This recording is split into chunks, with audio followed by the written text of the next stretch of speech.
abantu nyo bakulembeza eddogo, of course eddogo gye liri naye nga tonnagenda ku ddogo. Sooka weekubemu tooki. Nze ndi ntya. So disgusting. Naye nga kyekyo sente bwekivuga bwe baali bumpaga. Wabula nga nina n'opangisa nvuga. Tandika okukiringa ne ba big boys. Natandika okufuna abakazi abamalayo. Nga tujja wange ng'owunya bubi. Nga olumu mmanyi n'opangisaamu akamotoka. Kakuvuga ekiro kiramba. Bampita kakubiddewa. Nga ndaba okutuula n'abantu b'otamanyi. Nga ndaba kyabulabe nnyo, it's very risky, bayinza n'okubbako ssente zo.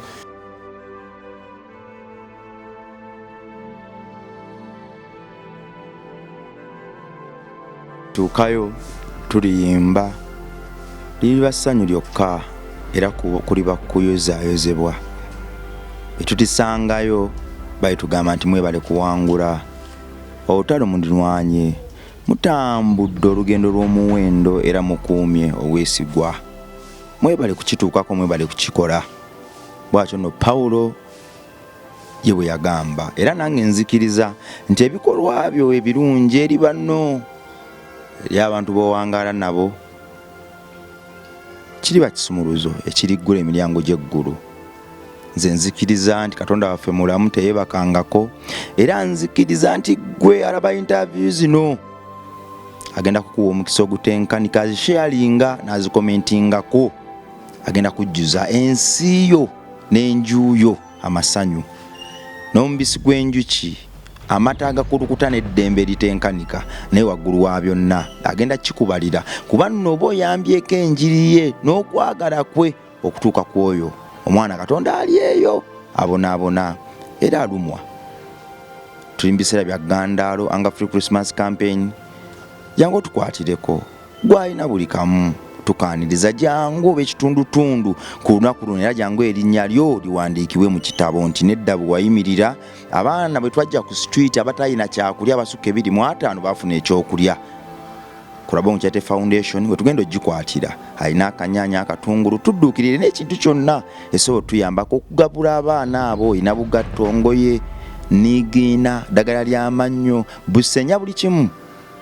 Abaana abo tulina okubabudaabuda banaabeko, tusome nabo Bayibuli, tubanyweze mu mubiri ne mu mwoyo. Era nno baddeyo nga boogera ku kwagala kwaffe ne Katonda waffe, enjiri bwekyo bwegenda okubuna. Gye baliko ssebo kale mukama wange, nawe gye baliko mukama wange. Obulamu si bubi kozi gweyo. Nze nno nze omu ku bafaani bo abakugoberera mu program gye bayita ekkooti y'ekyalo. Bwe njiraba ebiseera ebisinga saagala kumala kubanga akamwako kafulumya ebigambo ebiwoomu okuzaama, era n'engeri gy'okwasaganyamu embeera ekulagira ddala nti gw'omu ku bavubuka abakugu, era ndowooza Katonda abawadde ekitala eky'obukulembeze mu mulembe guno. Neesiimye nnyo kubanga ate ntuddeko ku pano y'emu ne faani wange. Omanyi kyekitegeeza ekyo? Kubanga omuntu bafaanizi baffe gye bali bangi naye tetufuna mukisa kutulako nabo kubeerako ku pano emu nabo, naye kati bwe mbafunye omukisa ati ng'ate oli faani wange ate leero ng'okyazizaako ku Mechanical Bongo Live, ekitibwa n'ettendo bidire Mukama. Amanya gange yinze Empire Media Promotions, oba oyinza okumpita Eddie. Yes sebo. Okuva kkooti y'ekyalo. Abantu bagambe ne channel bagita Ron Marketing Official. Embeerako program buli lwa Sunday. Igenda onyiga akadde, sharinga, subscribinga kwe kunyiga akadde, commentinga, omala okunyiga akadde bajja kuba bakuwa notification. Bikoti y'ekyalo wegendayo nga gwe ofuna notification ng'ogenda weerabira ku kkooti y'ekyalo. Amiina sebo. Bwe nabadde ntudde awo mu kuwoomerwa nnyo emboozi zo n'engeri gy'omenyamunyamu ebigambo, nakozeeko lisaaki nga gw'omu ku bavubuka abaali envuumuulo, abalina akasente k'ekito, era abaali banyirira ennyo okuzaama ku mubiri, wadde nga ffe abalina amaaso g'omwoyo tugamba nti eby'omubiri byonna ebiraba omubiri bya bulimba, ekyo kiri mu mutima gwo ne mwoyo gwo kye kikola amakulu. Bwe tuddako mu nsi etegeerekeka kuba ey'omyoyo, si buli omuntu agitegeera. Gw'omu ku bantu abalinawo kasente, oli mu kibuga, olina amaduuka ago,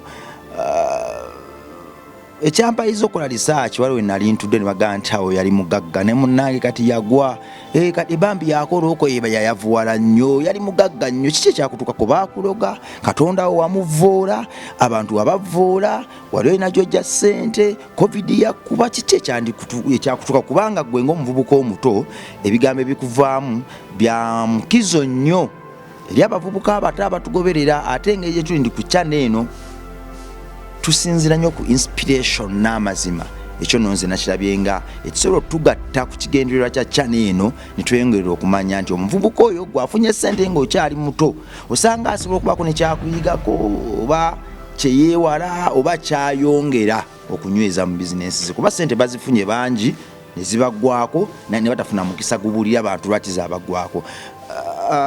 Nze sikiriza mu maaso ga mubiri naye nsi kyetuwa tutandikira awo osanga bwe tunatandika olugendo olwo bajja kutambula naffe batugoberere paka mu nsi y'emyoyo kyekyakutuukako.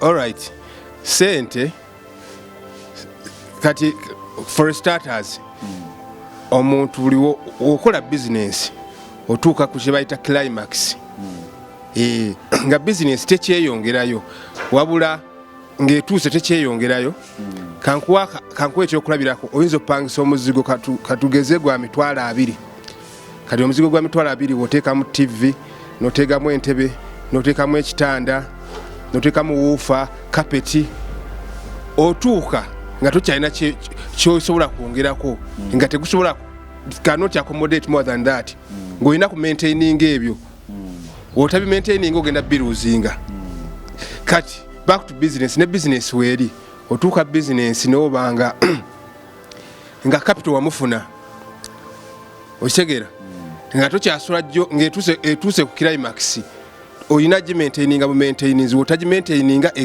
egenda kugwa kyetuyita diminishing return okitegeera kati business buli muntu yenna mu business waliwo kyebayita turning point waliwo kyebayita prime time ng'oli mu budde bwo mu kaseerako akaseera kaako oyinza obutakamanya kugalo kyentegeezako ga mu business waliwo buli nga buli kyokola nga newotabula evvu baligula kakati awo obuzibu buvaaku oyinza olowooza embeera egenda kuba yalubeerera bwetyo okitegeera eddogo gyeriri nesaagala kukulembeza nnyo ddogo lwaki wokulembeza buli muntu kyogamba luli bizinensi weyalinga eteta katukide kuteta oba wali mu kiwengera abalogo tebaaliwo lwaki tebakuloga okitegeera lwaki mukugwa mwe wekwasiza abalogo kiki tukola ensobi ngera abavubuka okitegeera kugamba ofunye ssente nga for starters kansobe ne mbanyonyole ekimalawo ssente si kulya ssente kyogamba ffe tusinga abagagga okusaasaanya wali okyaliddeko abagagga okimanyi omugagga buli kanaku ssente zaalya ziyinza okuba nga zisukka ne mu rentiwo naye nga tayavuwala kyekimalawo ssente ojja ssente akono kakulu ekimalawo ssente si kulya ssente ekimalawo ssente ojja ssente kati abasinga tebajja kukategeera buli woofuna ssente nga tonalowooza ku kuzirya sooka olowooze kuzizaaza kyetuyita investments nti omuntu buli wojja ssente wabanga wagumu oba buli woba n'emiwaatwa giyite avenues ezireeta ssente ez'enjawulo tosobola kuŋŋamba tulina emiwaatwa 10 egireeta ssente n'olyako ssente za muwaatwa gumu n'ogwa kisoboka olyako ssente za muwaatwa gumu giri emiwaatwa 9 era gisigala gikola ki kati abavubuka kyembakubiriza buli muvubuka alina Katonda ali amuwadde ku ssente si nnyingi nnyo wakati of course you invest within your capacity kati omuntu obanga ofuna akakadde tolowooza kuzimba apartments nekyo gamba akakadde tolina investments oyinza kukolamu kakadde wogulayo ente ey'emitwalo nga 8 teba investment mu myaka 2 ente eyo eba tezadde kati weba ezadde wezaala ente enkazi n'ente enkazi era nezaala mu myaka 5 ekisanja wekigwerako oba n'ente mmeka nga musanvu kati ente musanvu otundako ente 3 myaka 5 banga ente nga 10 kati ezo teziweze 10 naye otundako ente kati tubale buli ente tugibalire obukadde nga 2 ekitono nnyo ente enkulu wotunda ente 3 sibwe bukadde 6 obukadde 6 ogenda ewakise nasana ematu g'ekigogwa n'ogulayo ka poloti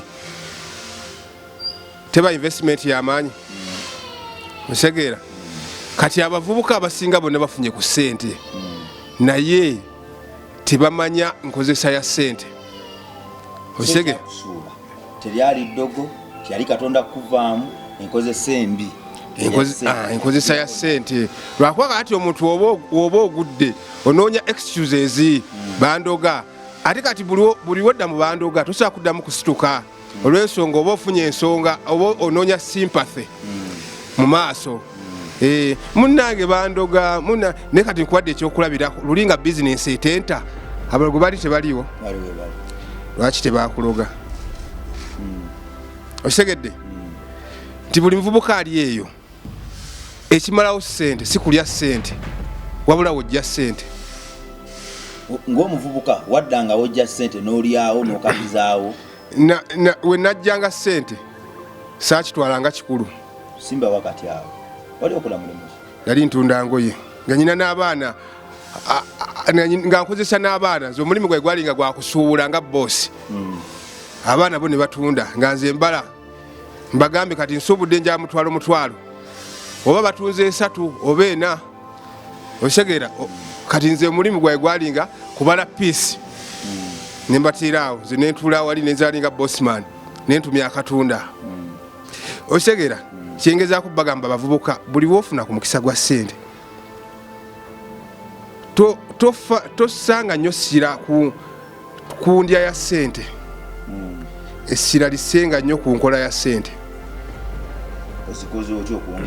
kuba kati abavubuka abasinga osaba omuvubuka nga amanyi ku Africana juice wammeka ku Sheraton juice wammeka smart 4 points by Sheraton osegera nti abavubuka batuula ne bamala essaawa nga 3 nga tebanyumiza kintu kiri constructive kibongerako essira lisenga nnyo okunoonya ssente kakati omukaseera ako ng'oli bossman nosuubula engoye n'otula abaana ne bazibala era eyo ng'otambula bw'osensinga noga nti wano nno wewaavu obuzibu waba ogamba nti wano wewaavu obuzibu ne wano kati mu mbeera eyo natandi omanyi bagamba akajja obunaku keemanyi ejjanzi teribuuka nanzige natandika okukiringa ne ba big boys natandika okufuna abakazi abamalayo waliyo abakazi benalisa okufuna abajja mu nsawo abandi badde bankuuma nga bizinesi egenda mu maaso nenababuusanga amaaso natandika okugenda mu bifo waliwo ebifo services ng'omwavu tolina zimanya omuntu ng'oyiyo obulamu from scratch waliwo ebintu byotalina mumanya ebintu nga massage tebina kye bikwongerako kati omwavu ogenda mu massage nakanyama wamugjeewa dukaddukamu sauna osegeera ebyo ebintu byabagagga kati omwavu ogende mu sauna oyo basavu ki watandika okufuna ba big boys natandika okuba ne ba big boys ate obeera ne ba big boys otuukanga okole you do something against your will kwegamba n'ekira kyenjaga bagamba olina okwetegeerera natuukanga ne bizinesi njiraba eri mu kuggwaawo naye nga nyina okusigala nyina okusigala nga nkaka status okulaga bali abasajja nkyayimiridde mize eki gye mwakola ne ba big boys ezoga nti bannaye guno omuze neguno tejo jamaliriza bumaliriza abakazi kwebaka ku bakazi kubakyusanga ngoye bitamiiza saali nnyo wabitamiiza wabikola ng'otegeera baali bakazi wasikanga kasigala nayagalanga nnyo okubasoba omanyi njagala nnyo obulamu bwange kati ntaano ogalizibwe sinjagala zibe nga njagala nnyo obulamu bwange era ebbaali nayagalira abakazi nakozesanga protection kati ekyo kyanyamba singa nalwala anti olw'ensonga nti nabeeranga soba kati ekyo kyakuumangako okubeera nga 24/7 mba soba. kakati otandise abakazi bakyusizanga engoye mu bifo ebyebbeeyi kati otuuka somehow somewhere you lose concentration in the job. N'otuuka nga engoye tokyabala kati n'otuuka nga business eri out of your hand kati abaana ne baba nga byebagivuga kati buli mwana wabanga yavuga business ate nga si yagitandika okugwa mpawo kaaga kyekinga bwe munaabeera mu nnyonyi ate omusaabaze najja mu cockpit najjayo pilot muyaso atandika okuoperating ennyonyi ennyonyi eba egenda kucrashinga kiba kigu. Kati ebyo byonna byonna nga tetuna abantu nnyo bakulembeza eddogo of course eddogo gyeriri naye nga tonagenda ku ddogo sooka weekubemu tooki nze ndi ntya kyekiri nga tonagenda ku musawo muganda sooka onoonye omulimu. Kyabumba tuutu nnyo era kyabusiru nnyo okugenda ku mulubaale okunoonya akutambulirako nga tolina kyokola. kakati olwo ba big boys bo batambula kiro badigira kiro nawe ekiro wenyigidde mu kiro nga olumu manyi n'opangisaamu akamotoka kakuvuga ekiro kiramba bampita kakubiddewa eri waliyo era nze naakaddamu linnya taxi nali neebuuza abantu abalinnya taxi bo balina bulamu bwa kikaaki bakikola batya nze sibisobola nga ndaba okutuula n'abantu b'otamanyi nga ndaba kyabulabe nnyo it's very risky bayinza n'okubbako ssente zo omu agenda mukono omu agenda mbalala omu agenda simase muto so disgusting naye nga kyekyo sente bwekivuga bwe baali bumpaga so singa sente zo nali zikozeseza bulungi ate zaali zisobola okunzija ku ddaala lino ne zinteeka ku ddaala eddala. Ba big boys bayinanga amamotoka nawe otandise opangisa emmotoka sipangisa bupangisa wabula nga nyina n'opangisa nvuga emmotoka ogirirako n'avuga tolina ku bossman tavuga abeera mabega mutto alijjukira kati awo bizinesi oba otuuse nga tekyaleeta bulungi sente wabula ng'olya ku savings kuba kati kyolina omanya mu bizinesi sente teziba zizo ziba za bizinesi era oba mukozi eri bizinesi yeyina okuwaako ka portion sigwe kuwaako bizinesi otandise opangisa akuvuga abeera n'akulinda ekiro kiramba olwo nno noonya n'ebyana ebitukula kyakalira kololo okwasa ebisatu ekiro kimu olwo bimpita na doni dada wali otuse kuleva etulwana abo basatu nga bonna bamanyi ogenda kubakozesa basatu bonna otudde nabo nga nyinza obeera nabo kati omu yajja oyagala omu naleeta mikwano gyegi oba ebiri gyonna n'ogiyitamu gyonna n'oginywesa ofuwa oluwa osongesa mumwa ng'olwo sikyayogera na Luganda tolumanyi bulungi utawanya ng'Oluganda silumanyi soka njogereremuko ku luzungu engeri gyebabigambanga. Hey baby, how you look so glamorous, how you doing? You're from Kororo. Right, nice to meet you. Enjoy. I'm Rich Gang, Rich Man. You can have fun, right? It's been a pleasure meeting you. Kugambye nga bigambo no ye oba yakava USA obitanso biri mbalimba ovaawo olwo angambigamba ndi wa muno naye fuluma no si nga mbeera muno naye nga just business zange zonna I operate globally. Oyinza okuba no mu Uganda naye ng'okwasagala business worldwide naye ng'oli mu Uganda. Otanso birimba ninayo edduuka ly'engoye China, Venezuela, Germany natitandise ne London bampita. Bagamba kanina kwegamba twakola partnership. Mu luzungu obugambye otyo. Okisegeera. There is a certain part, you know, I and my colleagues, some of them are operating from Vietnam, so like I'm based here, some operating from USA, some operating from France, like Stockholm, Sweden, you know. So I travel once in a while. Now I'm in my holiday. Yeah. So But, I I love hanging out with babes there. You know, use babes, next babes. Huh? Bikubi amatuka kudde bwe gati gafusa agembwa. Yeah. Biga don dada. Ate nga nendabika yaba don dada by then. Ezimarayo. Oli atambudde akulinnye ku ngatto wamukola nga ki? Atambudde akulinnye ku ngatto. Ngomanyi kya natuka nefuna n'abambowa. Abakongozi. Bakukongojja. Oyo mujjeewo. Nga tujja wange ng'owunya bubi. Simeeringa bubyo. Newende nzija mu bbaala. Nondabikira obubi n'ensasula. Waki nekwa emitwalo 10 fuluma. Mulo.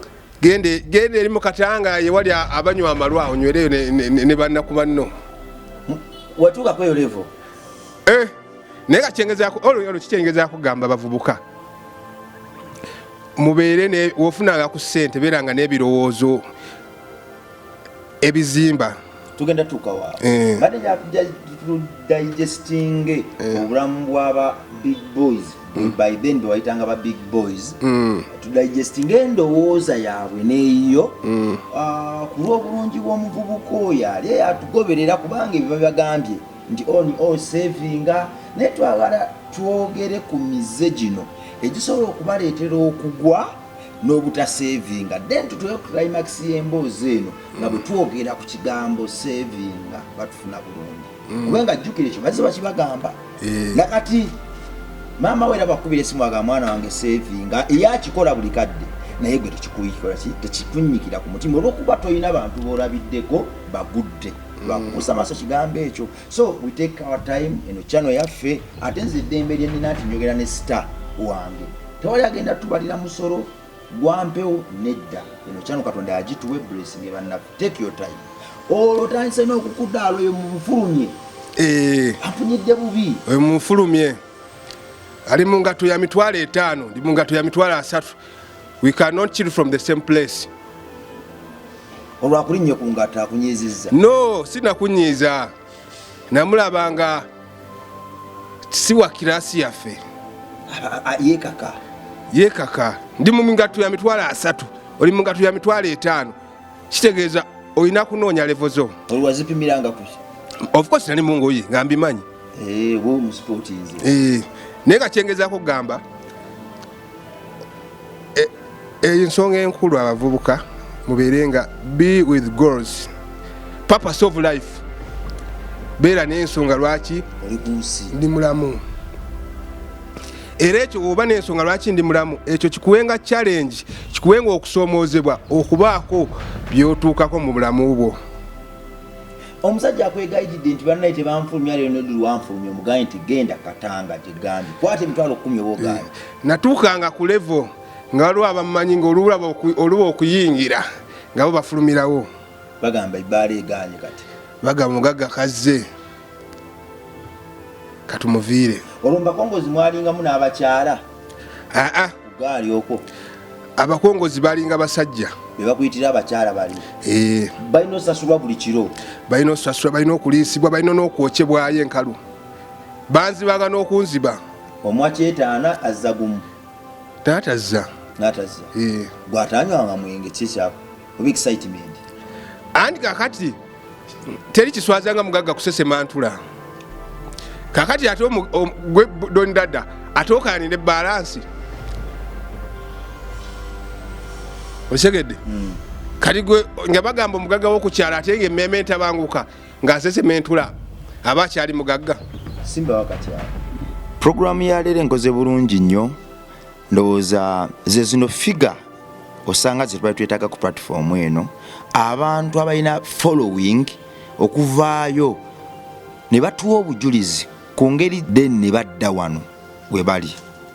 Abantu abamu batambulira mu mbeera eya likes nti kenzifunye saagala kusomesa abantu balala beezuulire naye ne beerabira nti Katonda atuwa omukisa ogwokubiri atuwa amaanyi tufuke blackboard n'ennoni emikono gyaffe era giwandiikeko engero zaffe abalala baziwulira beeyongere tuyigirako era twongere tusomese ensi yaffe ku lw'obulungi bwayo kwali tulina nsi yaffe endala.